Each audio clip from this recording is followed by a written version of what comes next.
We begin today with the news that Britain's intelligence agency, the GCHQ, has been collecting images from webcam conversations conducted by Yahoo users.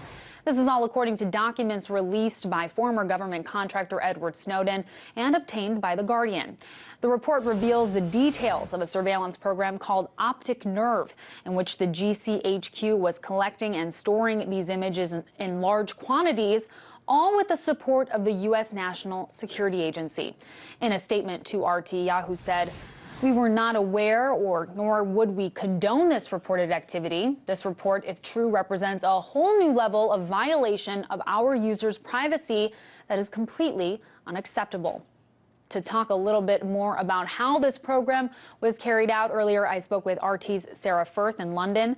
I first asked her how the GCHQ was collecting this information.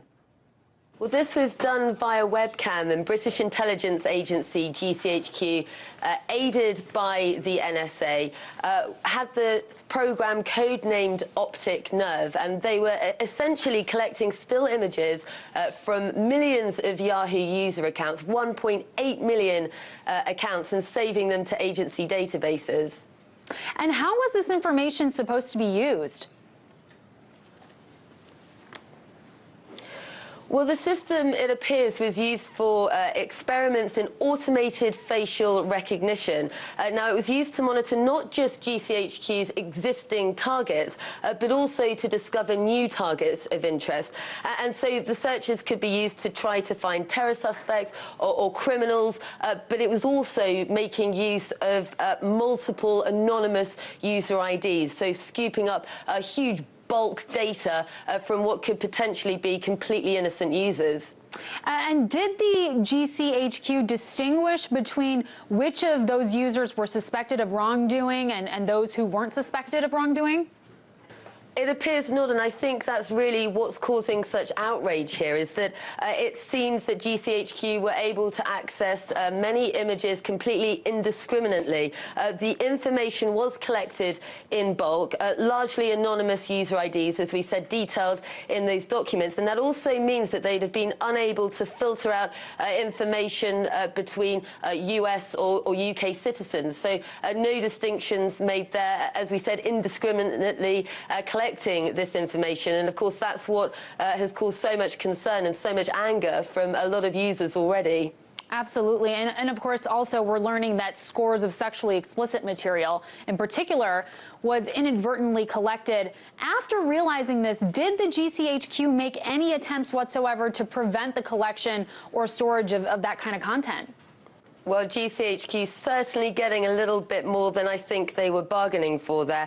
Rather coyly describing their discovery, as they say, a surprising number of people use webcam conversations to show intimate parts of their body. And apparently the document's saying 3 to 11% of the images contained undesirable nudity, or as one social media user commenting on the revelation so eloquently put it, CCTV on the streets, GCHQ in your sheets. But of course not a laughing matter at all, because despite this, it seems that GCHQ didn't make any attempt to prevent the collection or the storage of these explicit images.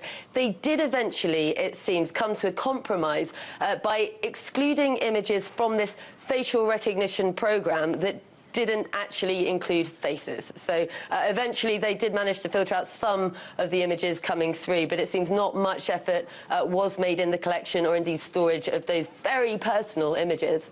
Now, considering that both the U.S. and the U.K. are part of the Five Eyes and therefore they share intelligence, is it safe to assume the NSA has had access to the Yahoo webcam storage and all of these images?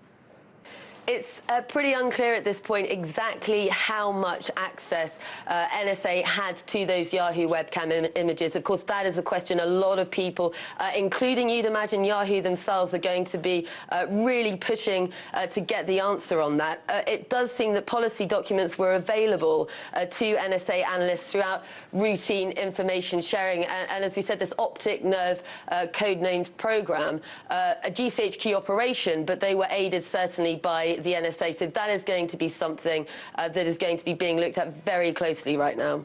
And Sarah, this particular program, Optic Nerve, interestingly only focused on Yahoo users. Is there any reason why the agency used Yahoo instead of, say, Google? Well, from the documents that have been released so far, it seems that Yahoo users were certainly the most wide scale in the targeting. But some of the documents do also appear to detail interest in the potential capabilities of the Xbox 360's Kinect camera, saying that generated normal webcam traffic. So again, it seems possible that they were in this program looking to perhaps expand it to other areas as well as that wide scale Yahoo webcam imaging. All right, certainly a lot of outrage over this. RT correspondent Sarah Firth, thanks for your reporting.